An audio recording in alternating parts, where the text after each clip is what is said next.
بسم اللہ الرحمن الرحیم۔ السلام علیکم ورحمۃ اللہ وبرکاتہ۔ دنیا کی پہلی خاتون، پہلی بیوی اور تمام انسانوں کی ماں آپ حضرت آدم علیہ السلام کی زوجہ تھیں۔ روایت ہے کہ جب حضرت آدم علیہ السلام کی تخلیق ہوئی تو تنہا ہونے کے سبب آپ بہت اداس اور بے قرار رہا کرتے تھے۔ ان کی افسردگی اور اضطراب کو دیکھ کر ایک روز اللہ پاک نے اس وقت جب کہ حضرت آدم علیہ السلام سو رہے تھے، ان کے بائیں پہلو سے ایک پسلی نکلوائی اور اس سے بی بی حوا کو تخلیق کیا۔ یہ پسلی نکالنے سے حضرت آدم علیہ السلام کو کوئی دکھ یا تکلیف محسوس نہ ہوئی۔ دکھ اور تکلیف نہ ہونے کا سبب علماء کی نگاہ میں یہ ہے کہ اگر ایسا ہونے میں حضرت آدم علیہ السلام کو کسی طرح کی ایذا پہنچتی تو ان کے دل میں بی بی حوا کے لیے ویسی محبت و اپنائیت پیدا نہ ہوتی جیسا کہ ہو گئی تھی۔ گویا میاں بیوی کے باہمی تعلق کو خوشگوار بنانے اور ان میں ہم آہنگی پیدا کرنے کے لیے مرد کو عورت کی تخلیق کا سبب بننے کے باوجود کسی طرح کی تکلیف سے محفوظ رکھا گیا۔ آپ کا نام حوا رکھا گیا اس لیے کہ آپ کو ایک زندہ ہستی سے پیدا کیا گیا تھا۔ حضرت ابن عباس رضی اللہ تعالیٰ عنہ کا خیال ہے کہ آپ کا یہ نام رکھنے کی وجہ یہ ہے کہ آپ ہر آدمی کی ماں ہیں۔ اللہ پاک نے بی بی حوا کے قلب میں خوبصورتی اور خوبصیرتی کو یکجا کر دیا اور بعد ازاں حضرت آدم علیہ السلام کو نیند سے بیدار کر کے ان کی ملاقات بی بی حوا سے کروائی۔ انہیں دیکھ کر حضرت آدم علیہ السلام نے بے اختیار ان کی طرف ہاتھ بڑھانا چاہا۔ تب حضرت الہی سے آواز آئی، اے آدم خبردار، اسے مت چھونا، یہ بے نکاح تجھ پر حرام ہے۔ چنانچہ حضرت آدم علیہ السلام کی درخواست پر ان کا نکاح بی بی حوا کے ساتھ کر دیا گیا اور دونوں میاں بیوی کو جنت میں رہنے بسنے کی اجازت عطا کر دی گئی۔ انہیں اجازت دی گئی کہ وہ جنت کے باغوں میں سے جو چاہیں کھائیں، لیکن ایک درخت کے پاس پھٹکنے کی ان کو اجازت نہ دی گئی، اس کا پھل ان پر حرام قرار دے دیا گیا۔ شیطان لعین جو حضرت آدم علیہ السلام کی تخلیق سے ہی ان کا دشمن بنا، ان کی طاق میں لگا بیٹھا تھا، ایک روز موقع پا کر وہ جنت میں داخل ہوا، بی بی حوا کے پاس پہنچا اور انہیں ورغلایا کہ اللہ آپ کو جنت سے نکالنے کا ارادہ رکھتا ہے، اسی واسطے آپ کو اس درخت کا پھل کھانے سے منع کیا گیا، کیونکہ کوئی بھی اس درخت کا پھل کھا لے گا تو اسے کبھی جنت سے نہیں نکالا جائے گا۔ اس پر حضرت بی بی حوا نے ہاتھ بڑھا کر اس درخت سے 3 پھل توڑ لیے، ان میں سے ایک خود کھایا اور 2 حضرت آدم علیہ السلام کے لیے لے گئی۔ حضرت آدم علیہ السلام کہنے لگے کہ اللہ پاک نے مجھے اس درخت کا پھل کھانے سے منع کیا ہے، لیکن بی بی اماں کے مجبور کرنے اور ان کے لیے اپنی فطری محبت کے ہاتھوں لاچار ہو کر پھل کھا لیا۔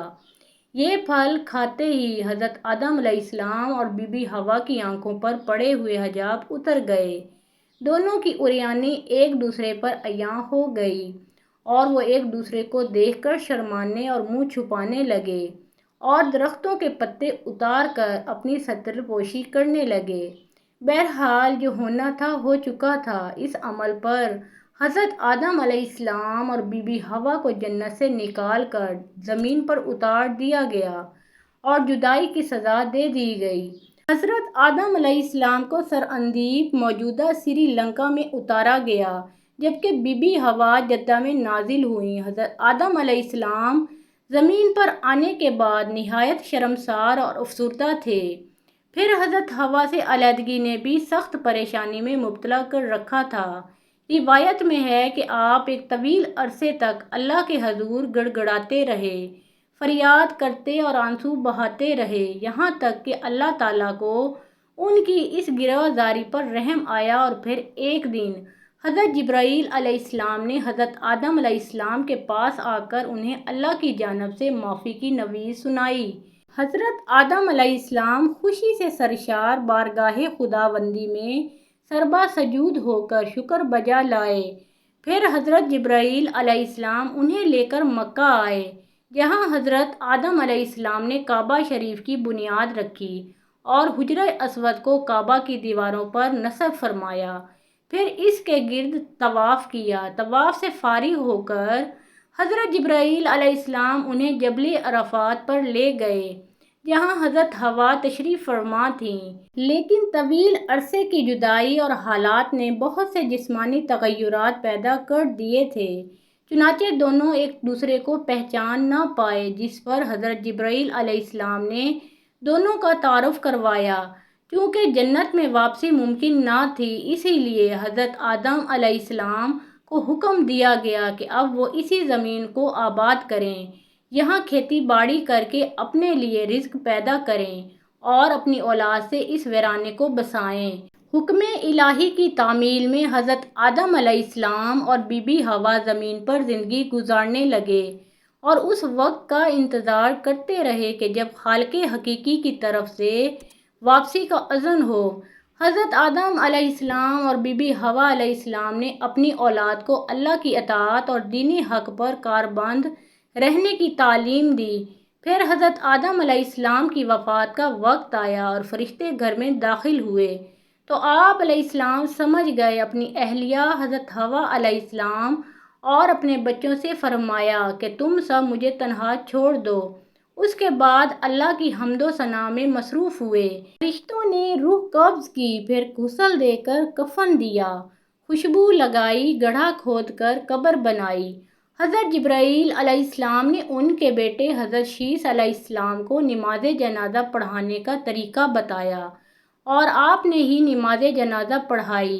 عام طور پر تاریخی کتب میں حضرت آدم علیہ السلام کی عمر مبارک 960 سال بیان کی گئی ہے۔ حضرت آدم علیہ السلام کو جبل ابو قبیس کی غار میں دفن کیا گیا، جس کو غار الکنز بھی کہا جاتا ہے۔ جبل ابو قبیس اس دنیا کا سب سے پہلا پہاڑ ہے کہ جس کے دامن میں کعبۃ اللہ ہے، اسی کے دامن میں محلہ بنو ہاشم ہے اور دارالندوہ سے لے کر بنو ہاشم کے سارے گھر جبل ابو قبیس کے دامن میں ہیں۔ اسی جبل ابو قبیس کے دامن میں حضرت بی بی آمنہ رضی اللہ تعالیٰ عنہا کا وہ مبارک گھر ہے جہاں حضور نبی کریم صلی اللہ علیہ وآلہ وسلم کی ولادت بسعادت ہوئی۔ یہیں پر حضور صلی اللہ علیہ وآلہ وسلم کا بچپن گزرا۔ اسی پہاڑ پر کھڑے ہو کر حضور اکرم صلی اللہ علیہ وآلہ وسلم نے چاند کے 2 ٹکڑے کیے تھے۔ یہی وہ پہاڑ ہے جہاں حضرت آدم علیہ السلام ٹھہر گئے تھے اور اسی کے پتھروں کو خانہ کعبہ کی تعمیر میں استعمال کیا گیا۔